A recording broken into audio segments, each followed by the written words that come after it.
제23장.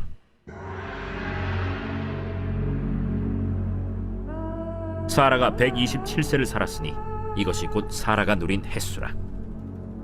사라가 가나안 땅 헤브론 곧 기럇 아르바에서 죽음에 아브라함이 들어가서 사라를 위하여 슬퍼하며 애통하다가 그 시신 앞에서 일어나 나가서 헷 족속에게 말하여 이르되, 나는 당신들 중에 나그네요 거류하는 자이니 당신들 중에서 내게 매장할 소유지를 주어 내가 나의 죽은 자를 내 앞에서 내어다가 장사하게 하시오.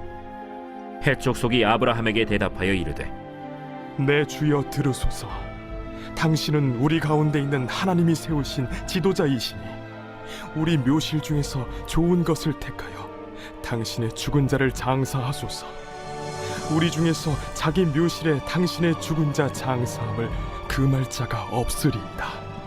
아브라함이 일어나 그 땅 주민 헷 족속을 향하여 몸을 굽히고 그들에게 말하여 이르되, 나로 나의 죽은 자를 내 앞에서 내어다가 장사하게 하는 일이 당신들의 뜻일진데 내 말을 듣고 나를 위하여 소할의 아들 에브론에게 구하여 그가 그의 판머리에 있는 그의 막벨라 굴을 내게 주도록 하되 충분한 대가를 받고 그 굴을 내게 주어 당신들 중에서 매장할 소유지가 되게 하기를 원하노라. 에브론이 헷 족속 중에 앉아있더니 그가 헷 족속 곧 성문에 들어온 모든 자가 듣는 데서 아브라함에게 대답하여 이르되, 내 주여 그리 마시고 내 말을 들으소서. 내가 그 밭을 당신에게 드리고 그 속의 굴도 내가 당신에게 드리되 내가 내 동족 앞에서 당신에게 드리오니 당신의 죽은 자를 장사하소서. 아브라함이 이에 그 땅의 백성 앞에서 몸을 굽히고 그 땅의 백성이 듣는 데서 에브론에게 말하여 이르되, 당신이 합당히 여기면 청하건대 내 말을 들으시오. 내가 그 밭값을 당신에게 주리니 당신은 내게서 받으시오. 내가 나의 죽은 자를 거기 장사하겠노라. 에브론이 아브라함에게 대답하여 이르되, 내 주여 내 말을 들으소서.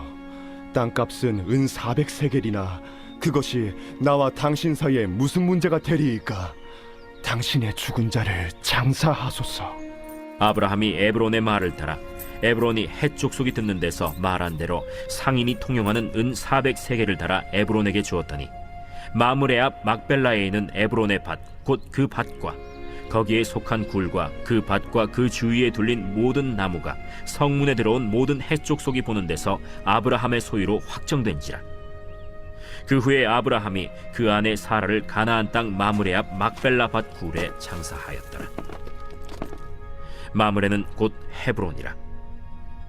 이와 같이 그 밭과 거기에 속한 굴이 헷 족속으로부터 아브라함이 매장할 소유지로 확정되었더라.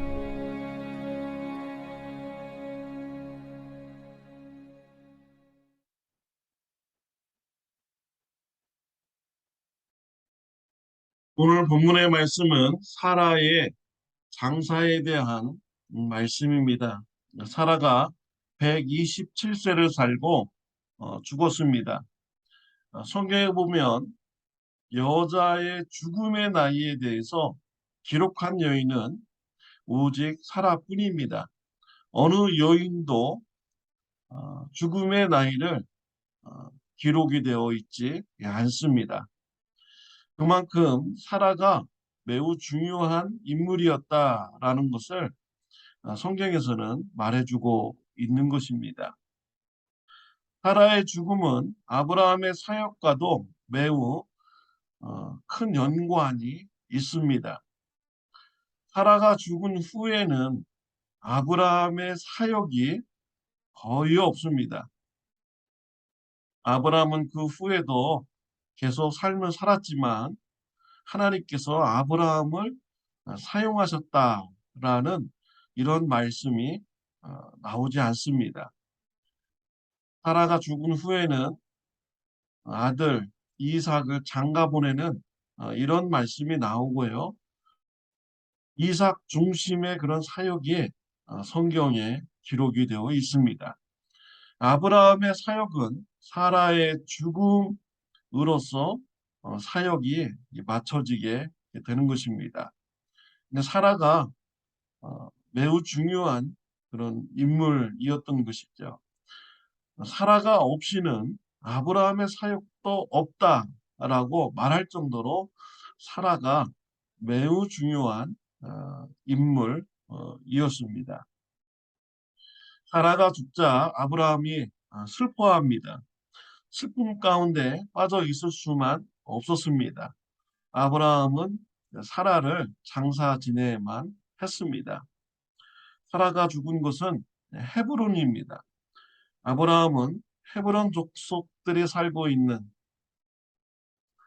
헤브론에 살고 있는 헷 족속들에게 가서 묘지를 구입하려고 합니다. 아브라함이 사라의 묘지를 구입한다고 밝힙니다. 헷 족속들은 좋은 묘지들이 많이 있으니까 마음대로 사용하라. 무료로 주겠다라고 하였습니다. 아브라함은 막벨라 굴을 구입하기 원한다라고 밝혔습니다. 그러자 헷 족속 사람이 그냥 사용하십시오. 그 막벨라 굴은 은 400세겔이 되는 것입니다. 그냥 사용하십시오. 라고 하였습니다. 그러자 아브라함이 은 400세겔을 주고 막벨라 굴을 구입하게 되었습니다. 20절 말씀에 보면은 이와 같이 그 밭과 거기에 속한 굴이 헷 족속으로부터 아브라함이 매장할 소유지로 확정되었더라 라고 기록이 되어 있습니다. 막벨라 굴만 이렇게 산 것이 아니라 그 주위에 있는 이 밭도 더불어서 이렇게 사게 된 것입니다. 아브라함의 소유에 땅이 생기게 된 것이죠. 아브라함과 그 후손들은 처음으로 그 가나안 땅에서 땅을 소유하게 될 수 있었던 것입니다. 묘지를 구입하는 것은 그 매우 신중한 일입니다. 묘지를 구입한다는 것은 내가 앞으로 이곳에서 죽을 때까지 산다라는 그런 의미가 포함되어 있죠. 내 후손들도 다 여기에서 죽을 때까지 산다라는 그런 의미가 포함되어 있습니다. 아브라함이 막벨라 굴을 사서 사라를 장사 지냈는데요. 이 굴에 후에 아브라함이 장사됩니다. 그의 아들 이삭 그리고 며느리 리브가도 이곳에 장사되었습니다. 손자 야곱도 막벨라 굴에서 장사되었습니다. 증손자 요셉은요 애굽에서 살다가 죽었습니다. 그는 후손들에게 이스라엘 땅으로 반드시 돌아가는데 그때 내 유골을 반드시 가지고 가서 장사하라 라고 했습니다. 후손들이 이 말씀을 지켰습니다. 그래서 요셉은 막벨라 굴은 아니지만 이스라엘 땅에 있는 세겜 땅에서 장사 지내게 되었습니다. 묘지를 구입한다는 것은 큰 의미가 있는 것이죠. 아브라함은 묘지를 구입할 때 믿음으로 구입을 한 것입니다. 하나님께서 아브라함에게 가나안 땅을 주신다고 하였습니다. 그 믿음을 바라보고 헤브론에 있는 막벨라 굴을 사고 그 주변의 땅을 산 것이죠.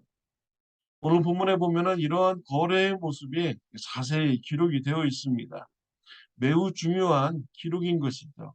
후손들은 이 기록을 근거로 해서 우리 조상 아브라함이 가나안 땅에 헤브론 땅에 돈을 주고 땅을 구입했다라고 하면서 땅에 대한 소유를 주장할 수가 있는 것입니다. 하나님께서 아브라함에게 가나안 땅을 주시고 또 그 땅에서 모든 민족들에게 복을 주는 이런 삶을 살게 하겠다라고 하셨습니다. 아브라함은 그것을 믿음으로 받아들였고 믿음으로 묘지를 구입하게 된 것입니다. 이 말씀이 성취되어서 또 그 믿음이 성취되었습니다. 하나님께서는 가나안 땅에서 이스라엘 민족을 통하여 하나님의 빛을 비추었습니다. 예수님께서 가나안 땅에 탄생하셨습니다. 가나안 땅에서 예수님의 복을 비추게 되었습니다. 많은 민족들이 예수님 때문에 복받게 되었죠. 사도행전 1장 8절 말씀에 보면은 오직 성령이 너에게 임하시면 너희가 권능을 받고 예루살렘과 온 유다와 사마리아와 땅끝까지 이르러 내 증인이 되리라 라고 하셨습니다. 이젠 예수님께서 가나안 땅에서 시작된 이 복음이 가나안 땅을 벗어나 땅끝까지 이르러서 전파되기를 원하시고 있습니다. 저와 여러분들이 아브라함의 믿음을 본받아서 하나님의 말씀을 믿음으로 받아서 예수님의 복음을 땅끝까지 전파하는 사명을 감당하는 우리 참좋은교회 우리 성도님들이 되시기를 바랍니다. 우리가 살고 있는 이 땅에서도 리버사이드, 샌버나디노, 또 우리 남가주 지역에 예수님의 복음을 전하는 일 잘 감당하는 우리 참좋은교회가 되시기를 바랍니다. 더 나아가서 땅끝까지 복음을 전하는 선교의 사명까지도 감당하는 저와 여러분들이 되시기를 바랍니다. 기도드리겠습니다. 하나님 아버지 감사합니다. 가나안 땅에서 시작된 복음을 먼 곳에 있는 우리가 듣도록 하여 주시고 복받게 해주시니 감사합니다. 이 복음이 이제는 땅끝까지 전파되기를 우리 예수님께서 원하시는 것을 우리가 알고 있습니다. 예수님의 말씀을 우리가 믿음으로 붙잡고 땅끝까지 예수님의 복음 전하는 사명 감당하게 하여 주옵소서.